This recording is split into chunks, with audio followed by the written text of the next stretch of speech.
안녕하세요. 일단은 국어의 시아 선생님입니다. 자, 단어의 세 번째 강의 시작하도록 할게요. 세 번째 강의인 단어의 의미는요. 실로 그렇게 중요하지 않았으나 의미가 대두되고 있는 파트라고 보시면 되겠습니다.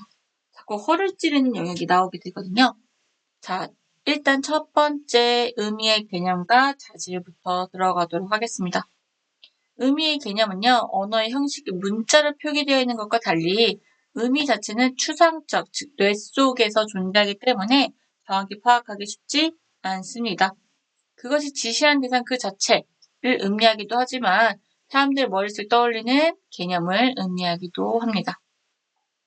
의미의 유형은요, 사전, 사회, 주제로 여러 가지로 나뉩니다. 첫 번째 사전적 의미는요, 사전적이냐, 즉 표면적이냐, 혹은 함축적이냐, 숨어있냐로 나뉘는데요. 일반적으로 사전적 의미를 완전 벗어나지는 못하지만 함축적 의미는 그보다 조금 깊고 한 번 더 생각해야 되는 의미라는 게 다를 겁니다.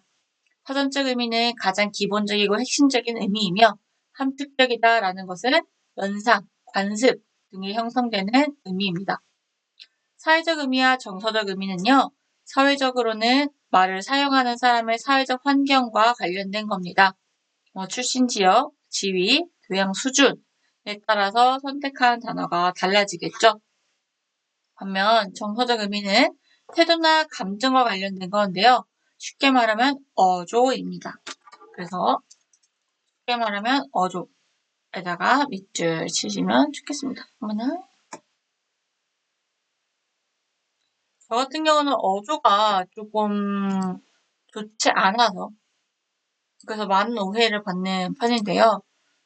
오해라기보다는 그냥 뭐 제가 만든 지팔직곤 같은 건데 나도 모르게 왜 이렇게 날카롭게 말을 해버렸지? 라고 하는 경우가 되게 자주 있어요. 어저께 같은 경우도 뭔가를 지적하고 싶은 상황인데 지적할 때는 뭔가 왜? 아니 그래서 라는 식으로 말이 좀 세게 나가게 되거든요. 그러면 이제 이런 거. 아이는 정서적 의미가 조금 그렇구나 라고 볼 수 있겠죠. 주제적 의미와 반사적 의미는 시험에 자주 나오는 부분입니다.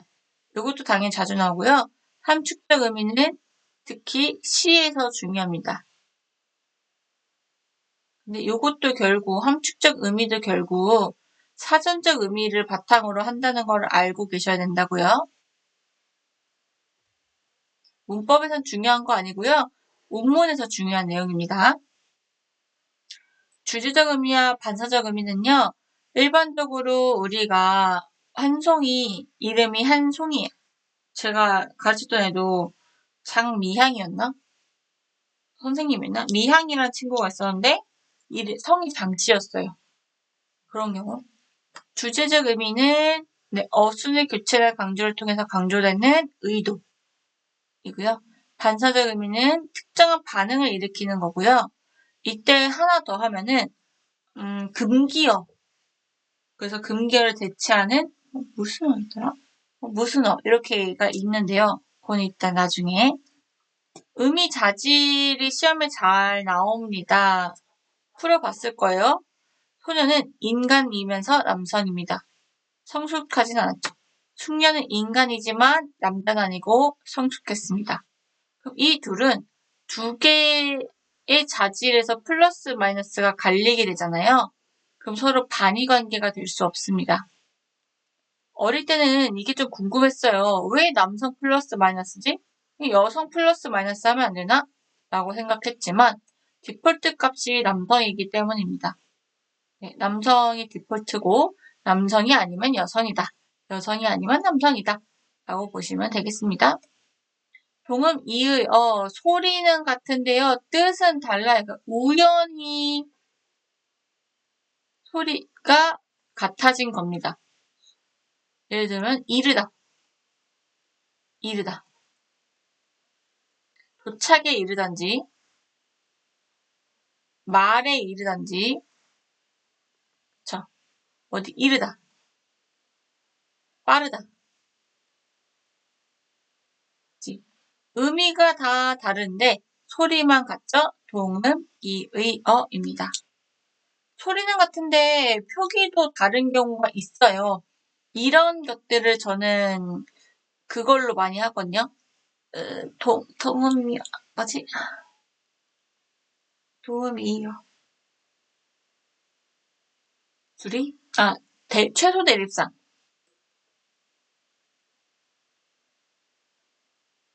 최소 대립상 관계에서 얘네들은 완전 다르죠. 그런 것들을 제가 섞어서 냈는데 일단 그건 아니니까 넘어갈게요. 안경을 너무 오래 썼더니 코가 아파. 일단 넘어가고 자, 다이어 가면요. 다이어는 하나가 2개 이상의 뜻을 가지는 거예요. 그럼 당연히 중요한 핵심적인 의미가 있을 거고요. 주변적인, 그쵸. 확장된 의미가 있을 겁니다. 머리, 이 뜻이 총 5개가 있어요. 이 중에서 핵심적인 의미는 1번입니다. 목 위에 있는 거. 머리는 장식으로 달고 다니세요. 할 때 그 머리겠죠. 네. 머리가 많이 길었는데요. 얼굴이, 머리가 많이 기셨는데요. 이렇게 길어졌다가 아니겠죠. 뭐요? 머리가 길어졌다. 이 얘기겠죠. 머리카락. 즉 파생된 의미, 주변적 의미라고 보시면 될 것 같습니다. 그림 귀엽네요. 넘어가세요.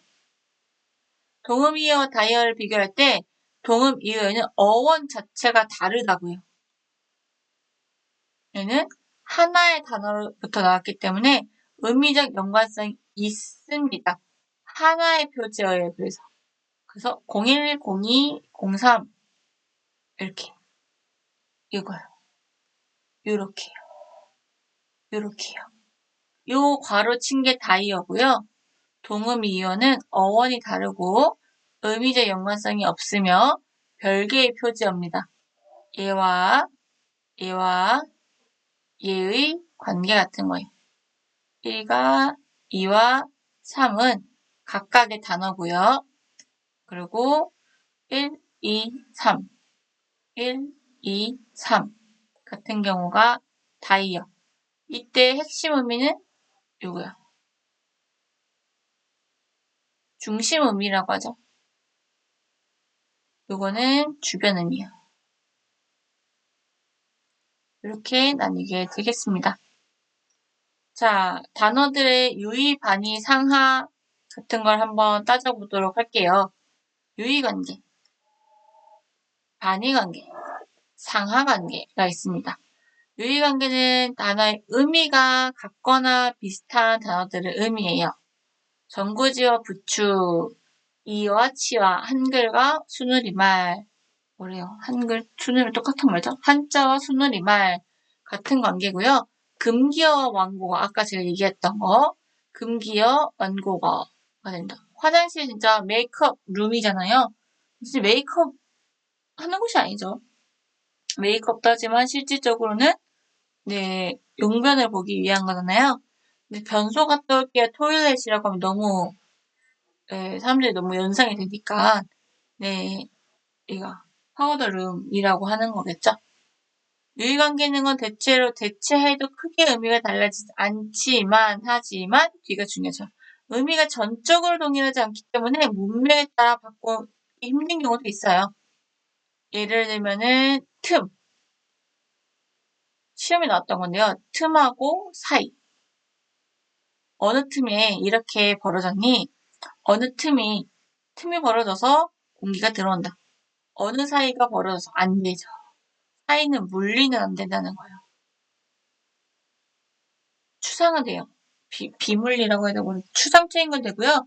구체적이고 물리적인 경우는 쓸 수 없어요. 사람 사이가 벌어졌다. 요거는 가능하겠죠? 그런 식으로 보시면 되고요. 유의관계에 있는 걸 쓰면은 다채롭고 풍부한 의미 표현이 가능해집니다. 가끔 가다가 드문드문 간혹 가다가 어쩌다가 혹간 왕왕 이따금씩 이라고 쓰면은 말이 좀 더 재밌어지겠죠? 관계관계는 종류가 여러 가지가 있는데요. 일단 기본적으로 하나의 의미 요소만 달라야 됩니다. 의미 요소라는 건 아까 봤던 이런 것들이에요. 의미 요소가 사람, 남성 결혼이죠. 사람, 남성 결혼인데 그 중에서 남성만 다르게 되죠. 이 경우가 반의가 됩니다. 하나의 단어는 여러 개의 반의 관계를 형성할 수 있겠죠. 걷다 대신에 입다, 걷다 대신에 쓰다, 신다 대신에 벗다, 끼다 대신에 벗다가 가능한 것처럼요. 그러면 또 여러분 이런 관계를 형성하기도 해요.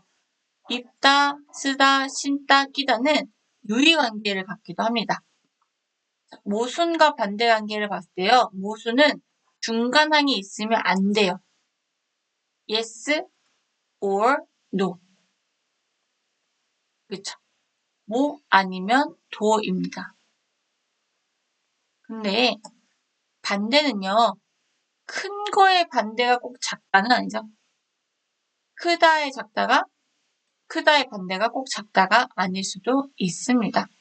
뜨겁다의 완전 반대가 차갑다가 아니라 미지근하다일 수도 있죠. 사랑하는 거 아니면 무조건 미워하는 건가요? 난 걔를 사랑하지 않아. 좋지도 싫지도 않아. 가능하죠. 자, 이때 그래서 옆에 반의 관계를 별표 쳐주시면 좋을 것 같아요. 등급, 상보, 방향. 방향은 쉽죠. 동 아니면 서, 위 아니면 위, 아래, 위, 아래. 죄송합니다. 밤이 늦어가지고요. 상보, 모순 반의어는 배타적 관계. 아는 거야, 모르는 거야. 맞아, 틀려. 하는 거죠. 했어, 안 했어? 약간 한 듯, 안 한 듯, 애매따리한 건 있을 수 없다고 저는 생각하지만, 자, 등급 반의어가 한 듯, 안 한 듯, 미지근하다, 뭐, 빠르거나 느리거나 하는 반대 관계에 있는 거죠. 그래서 모순 관계에 있는 거는 상보 반의어, yes or no, 등급, 정로 있는 것은 반대 관계라고 생각하시면 될 것 같고요. 마지막 하나 남은 게 대칭이고요. 남극과 북극은 남극 아니면 무조건 북극이겠죠? 이거는 모순 반의어고요. 동쪽과 서쪽은 방향 반의어가 됩니다. 왜냐면 남극, 북극 말고 서극, 동극은 없잖아요. 남,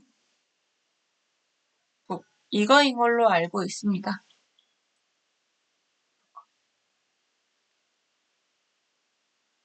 아님 말고 상호관계. 네, 상호관계도 최근 들어서 시험이 나왔는데요. 최근이라고 하기 벌써 5년 넘었네요. 상이어일수록 일반적이고 포괄적인 의미, 생물체, 생물 더하기 뭐, 생물 더하기 동물, 생물 더하기 동물 더하기 포유류, 그쵸? 이렇게 됩니다.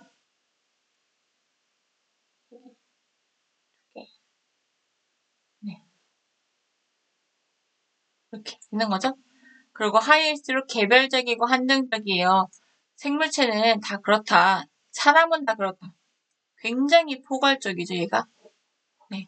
생명체가 다 그렇다. 뭐 생명체는 숨을 쉬어야 된다. 다 그런 거죠.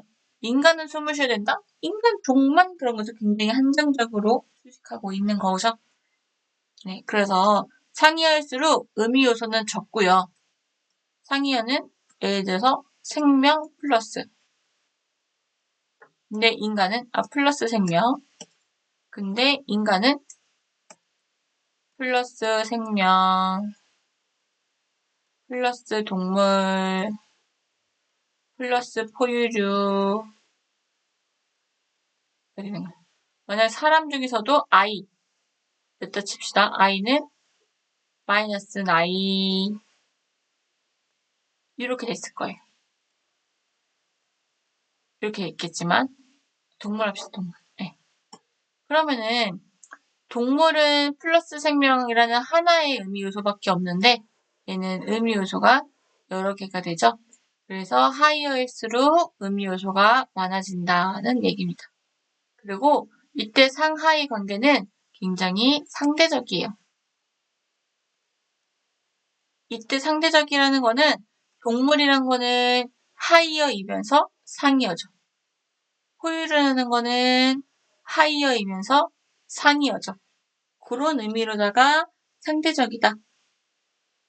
라고 말할 수 있겠습니다. 자, 여기까지 빠르게 단어의 의미, 이론 끝내봤고요.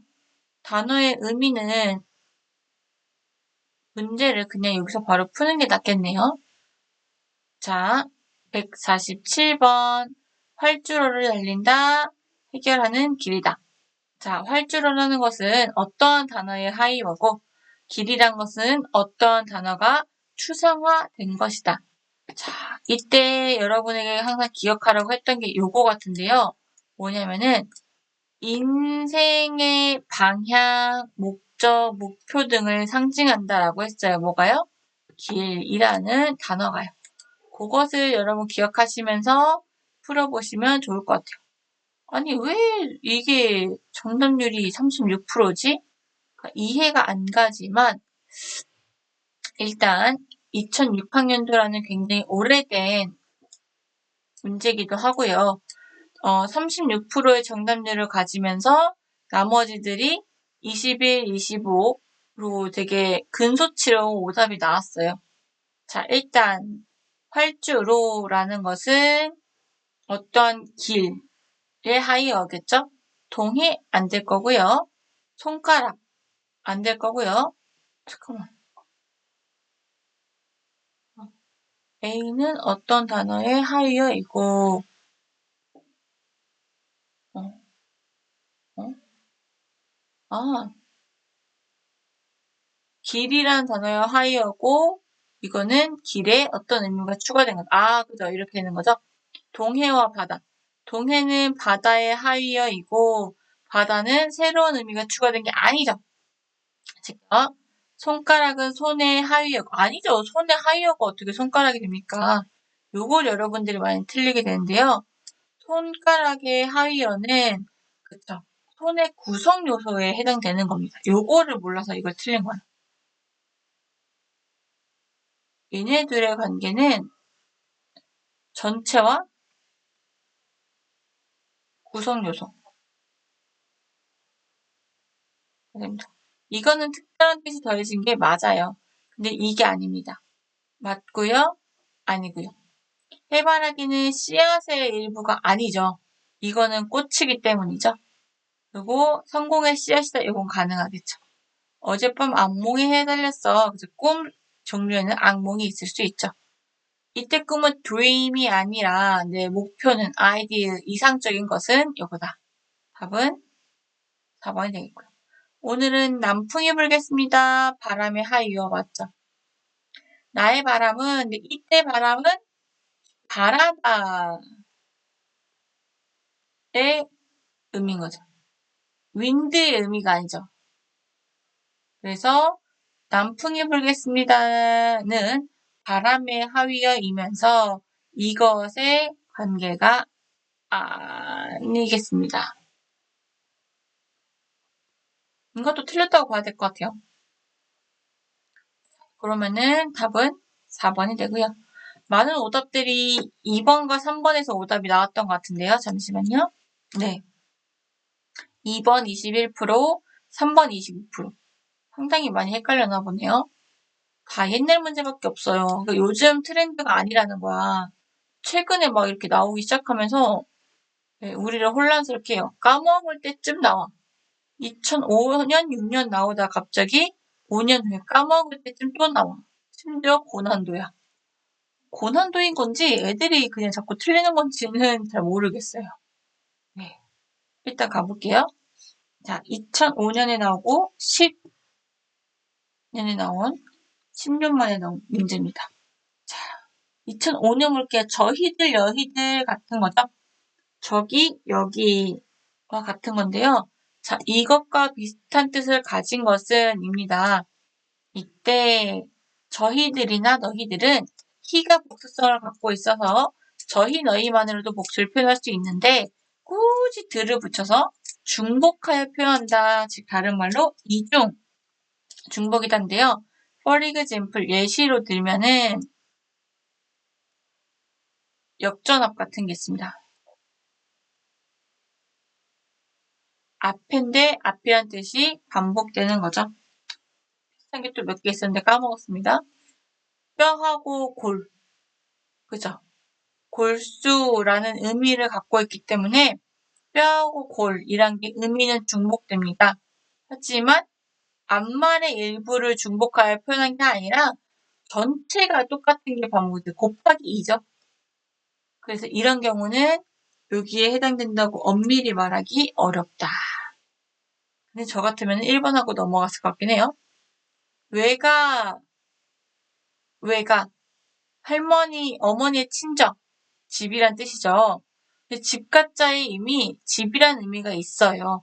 그래서 어머니의 친정을 외가로도 표현을 할 수 있는데 굳이 집을 덧붙였다는 거죠. 역전으로도 할 수 있는데 굳이 앞을 덧붙인 거죠. 그래서 요게 답이 될 것 같고요. 세 번째, 씀씀이, 장이 제키지.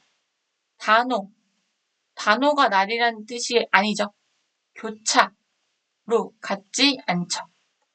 많은 아이들이 1번을 하고 넘어갔어요. 1번의 선택률이 31%, 요게 51%입니다. 저 같아도 1번을 하고 넘어갔을 거라고요. 그래서 1번 같은 경우는 일부를 대봤냐, 전체를 대봤냐, 이런 식으로 오답을 만들었다는데요. 제가 볼 때 그건 조금 오버한 것 같고, 포인트는 보기에 있는 것처럼 일부를 중복했냐, 방금 다른 말이지.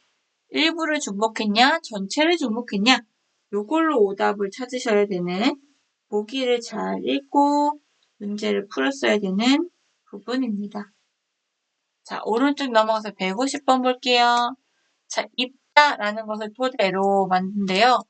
정답률 59%니까 엄청 어렵진 않지만 또 쉽지 않았어요. 자, 하나의 단어가 여러 개의 상관관계를 가진다, 상하관계를 가질 수 있다라고 되어 있죠. 입다의 반이어가 읽다의 상하이어끼리 어떤 관계를 가지네요. 끼다, 반지를 끼다, 장갑을 끼다. 썩 나쁘지 않죠. 가능하겠습니다. 태풍에서 피해를 입었다는 보기에 입다의 다의 관계다. 다의 관계, 잠깐만, 태풍 피해를 입다. 피해를 끼치다가 있나요? 그쵸. 당하다라고 해야겠죠?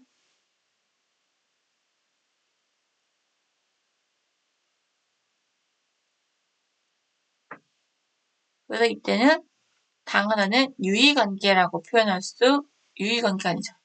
당하다는 다이어 관계라고 표현할 수 있을 것 같습니다. 스카프를 매다, 두르다가 성립된다는 점에서 매다와 두르다는 얘네들끼리는 유의관계라니까요. 아까 제가 설명했잖아요. 여기서 이론에서 잠깐만, 네, 얘네들끼리 뭔가 형성한다. 아니었네. 뭐였지? 얘네들끼리였나요? 얘네들끼리 또 관계를 형성한다라고 봤던 것 같아요. 그래서 일단 여기서는 상하 관계지만 얘랑 있는 이 관계끼리도 유의어 관계를 형성할 수 있더라. 라는 얘기.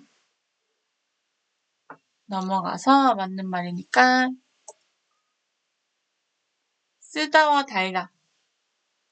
달다는 서로 반의 관계라는 점에서 그쵸. 근데 이때 놓치면 안 되는 게 얘들아, 지금 내가 푼 것처럼 쓰다와 달다는 반의 관계지, 이때 쓰다가 그 쓰다가 아니죠. 그 쓰다가 아니라 머리에 쓰다잖아 얘들아. 비터, 더 쓰다 이런 느낌이 아니라 스윗 의미가 아니라 그쵸, 매달다의 의미죠.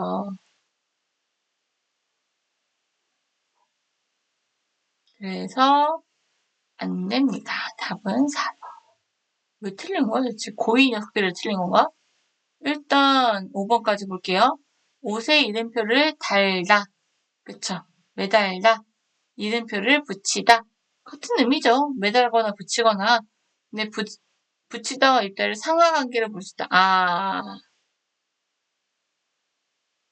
붙이다. 이건 일단 가능할 것 같고요. 얘네끼리 유의어이기 때문에 얘네끼리는 똑같이 상이에요. 얘네 관계나 비슷해지니까요. 아까 있던 얘기. 얘네들끼리 유의관계, 얘네들끼리 상하면은 얘도 상하가 됩니다. 가능해요. 매력적인 오답이었을 것 같아요. 뭔 말인지 모르니까. 근데 맞는 말이다. 틀린 말은 아니었다. 가능하고요. 넘어가서 끝났나요? 어허. 예. 그러면은 146번만 풀고 가도록 하겠습니다. 마찬가지로 중심적 의미끼리는 반의관계가 성립하지만 주변적 의미끼리는 반의관계가 성립할 수 없다라는 의미관계에 대한 내용이 나왔네요. 69%의 학생들이 맞췄고요. 조금 매력적인 오답이 하나가 있는 것 같아요. 그래서 그걸 한번 골라보면서 적절한 것은 넓은 거 아니면 좁은 건데 넓다도 중심, 좁다도 중심이에요. 중심과 주변과 주변.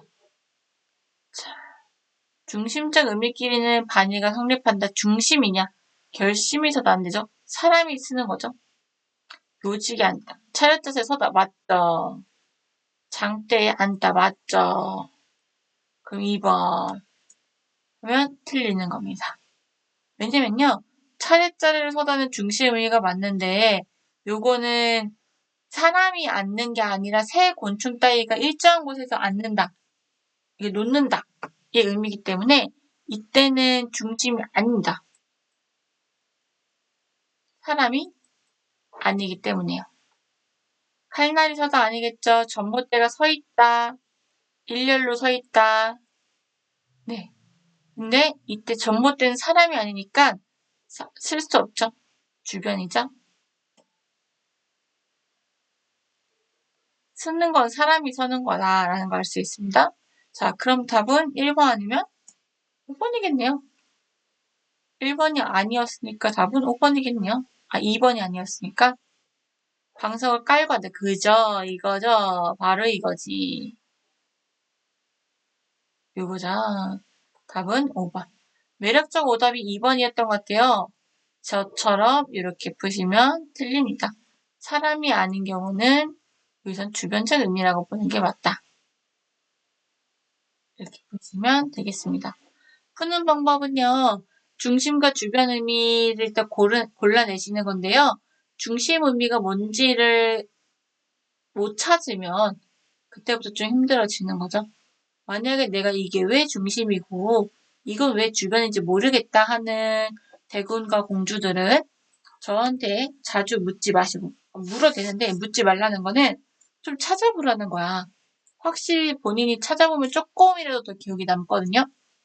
내가 대답을 해주면 그냥 스쳐 지나갑니다. 그래서 스스로 좀 찾아보고 사전도 보면서 공부와 연구를 거듭하시면 더 쉬울 겁니다. 네, 여기까지 일단 단어의 의미 마치도록 하고요. 쉬었다가 두 번째 단어의 형성 부분 문제 같이 풀어보도록 하겠습니다.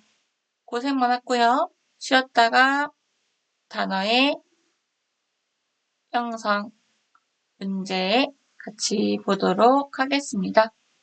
고생하셨습니다.